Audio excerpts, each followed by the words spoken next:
know a friend, a family member, or a colleague struggling with an addiction.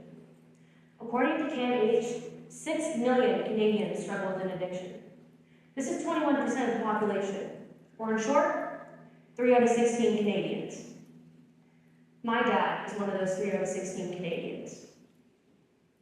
He started to struggle a few years ago with substances like alcohol, weed, and sometimes even cocaine. My sister and I, who lived with him at the time, were on a loss of what to do. He would yell and scream. He would have extreme downers, which sometimes included trying to kill himself. He would drive with us under the influence. We were afraid he might become one of the 8 people to die a day due to an overdose. Thankfully, we had our mom, our rock. She supported us and my dad through everything. When someone has an addiction, it takes over their mind, body, and soul. The addiction takes the main front and pushes away anyone who won't enable it. We need to start taking addictions more seriously. Addictions are a disease, and they're taking over the country. Addictions aren't a choice. There are multiple factors, just like any disease. You wouldn't tell someone with diabetes to stop having diabetic problems. You wouldn't put a stigma against them for something that's out of control. That's what an addiction is, and that's why we need to treat it like a disease. Okay, first off, let's establish a definition. According to the American Society of Addiction Medicine, an addiction is a treatable, chronic medical disease involving complex interactions with the brain, the genetics, the person's environment, and the person's life. There are 4 C's you can use to identify an addiction. The first one is craving, and this is when you actually start craving the substance you're getting addicted to, like alcohol. The second is control, and this is losing the ability to use the frequency or amount of the drug you're using. The next is compulsion, and this is the irresistible urge to actually start using the substance. And the fourth one is consequences. And this is when the person starts using the substance without any care or regard for the consequences that their actions may have on themselves or others. So now we know how to kind of define/view an addiction. But really, what is an addiction? Why do we get addicted? Well, diabetes is a disease that affects the pancreas, just as heart disease affects the heart. Addictions are essentially the same, except they affect the brain. We can kind of think of an addiction like a computer virus. You accidentally click on the link one day, and you get a virus in the computer, and it just takes over. This is what happens with an addiction. But why do we get addicted? What's preventing us from stopping? Well, there's a pleasure chemical called dopamine, and this is released anytime you feel joy or happiness. Think of you seeing like a cute puppy walking down the street. You're really happy, right? That's thanks to dopamine. And this release happens every time a substance is used. We can sort of think of it, I'll put it in more of a relatable context for maybe some of you. So, you make cookies every week, and today you're making them.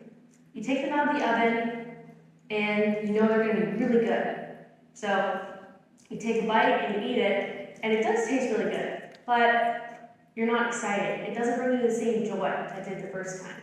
So now, if you want to feel that similar joy, you eat 2, 3, 4, maybe even 5 cookies at a time. This is essentially what happens with the substance being used, and it's called desensitization. Your brain gets so used to this chemical reaction that it starts producing less of its own dopamine. So to make up for it, you have to use more of the substance. And this is truly why addictions can get so dangerous. So now we know a little bit more about how addictions work. But why did they start? How did they start? We have to understand that yes, sometimes addictions do start with a choice, but it might not be choices after that. There are multiple factors, just like any disease, ranging from environmental, psychological, and even biological, like genes. Some of these factors can include stress, parental abuse when you were growing up, childhood abuse, or early exposure to substances. Youth are much more likely to continue an addiction because their brains haven't developed self-control or judgment. But why would someone who's maybe a teenager like me start an addiction? Well, again, there's multiple factors. One of the main ones is peer pressure. According to the National Library of Medicine, over 85% of high schoolers experience peer pressure. This is a huge number for this demographic, especially since they're the ones who are most susceptible to addictions. And the younger you start addiction, the more likely it is to continue into adulthood and become this messy cycle. As we can see, there are also many other reasons that could cause an addiction. We can say the same for other diseases like heart disease, right? The way you eat, your genetics, your environment. So why is it that we advocate so much for a healthy heart lifestyle? When it comes to alcohol and some drugs, we treat it so commonly. We treat it as less dangerous as it truly is. It's become casual, recreational. There's always an excuse to drink. If someone's happy, they drink. If someone's mad, or sad, or excited, or celebrating, there's an excuse to drink. Why have we let it become this way? Did you know that over 80% of the population above the age of 15 drinks alcoholic beverages?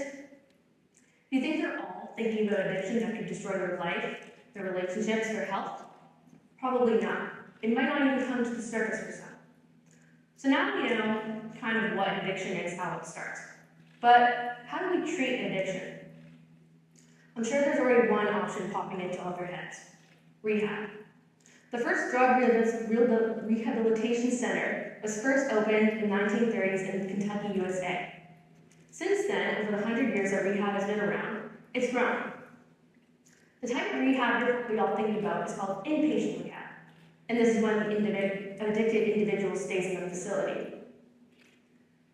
Usually they'll stay here for 60 to 90 days. The first 30 days are actually spent at a detox facility, and then the next 30 to 60 days or more are spent at the actual rehab facility.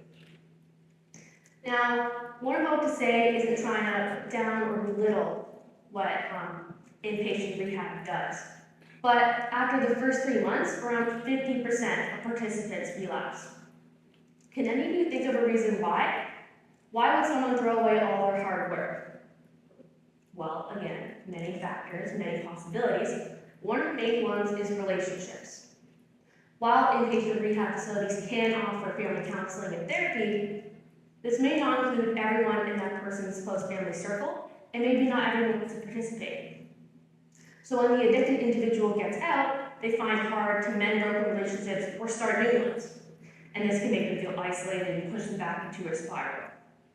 And the rehab is expensive, so if they have to do this every time, it can definitely cost a lot. But you're probably wondering, are there any other options? Well, yes, there's another option called outpatient rehab. And this is very similar, except it's all the things you do, but at home.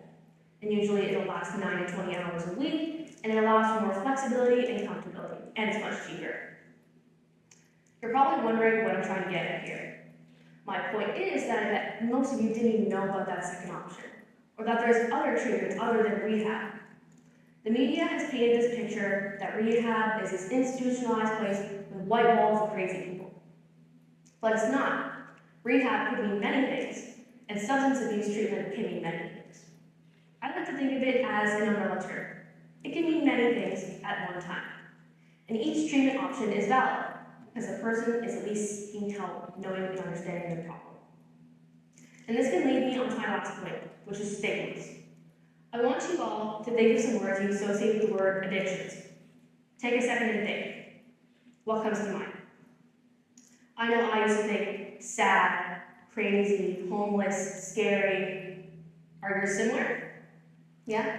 Well, these and many other negative words have painted a bad picture for those with addictions.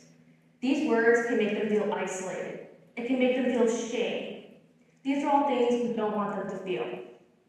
An addiction can happen to anyone. Nobody is an exception to addiction. It can happen to you, or even me. I'm not an exception. Not any of you are. Most of the people you see on the street who are mentally insane, dirty, disgusting, crazy, are just people who weren't educated enough. People who didn't get the resources for help. I like to think of it like this. I like to think that once upon a time that they were innocent kids who maybe enjoyed playing outside, or had lots of friends, or believed in the Tooth Fairy or Santa Claus. And then something happened along the lines. Maybe it was stress, loss of a loved one, loss of a job. Did you know that over 70% of addicts have childhood trauma? 70%. So next time you see an addict on the street, stop yourself from thinking of them as a lesser human being. Stop yourself from thinking all of these negative thoughts. Trust me, I know it's hard. I used to think the exact same way. Before the experience with my dad, I used to think all these same thoughts. I didn't even think it could happen to my family, but it did. I didn't know the emotional pain, the trauma, the exhaustion, the sadness, the agony, all of it that it could bring me. I had no idea. But now I'm sharing it with you. And there's so many things we can do to change this view on addictions. What can you do on your individual level though? You can advocate for your loved ones, those you know who are struggling. You can make sure they feel supported and that they're not isolated and alone. You can talk to those who may be a bit more closed-minded on addictions. Make sure that they're educated, like I'm educating you today. Or we can even just talk about addictions more. Silence has gotten us nowhere, especially here in Toronto, where addictions are becoming more of a rising issue. So now you know a few ways you can do things for change. This, my talk, how I'm educating you today, this is what I'm doing for my change. What will you all do for your change? Thank you.